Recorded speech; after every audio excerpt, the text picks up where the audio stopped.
کہ پہلی بات تو یہ یاد رکھیں صحابہ کرام کے بارے میں جس کی وجہ سے غلط فہمیاں ہوتی ہیں یا لوگ مغالطہ دیتے ہیں، یا ان غلط فہمیوں سے بچنے کے اصول آپ کوئی بھی عنوان دے دیں، کہ پہلی چیز ہے کہ حضرات صحابہ کرام کو تاریخ کے تناظر میں کبھی نہیں پرکھنا۔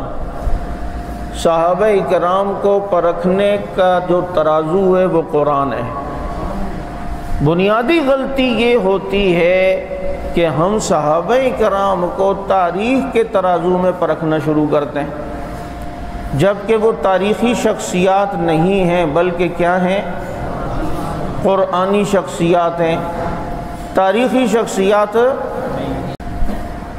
اچھا دوسری چیز یہ ہے، اچھا صحابہ کرام تاریخی شخصیات نہیں ہیں بلکہ وہ قرآنی شخصیات ہیں۔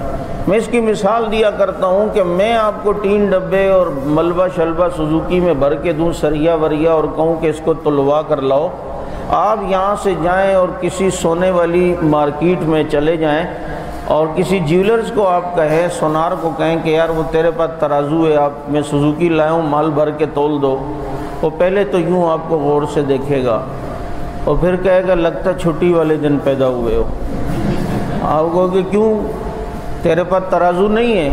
وہ کہے گا بھائی میرے پاس ترازو جو ہے یہ سونا تولنے کا ہے، اس ترازو میں سونا تلتا ہے، سونا تلنے کا ترازو ہے، جو چیزیں تو لایا ہے اس کو تلوانے کے لیے شیرشاہ مارکیٹ جا، اس کے ترازو وہاں ہیں۔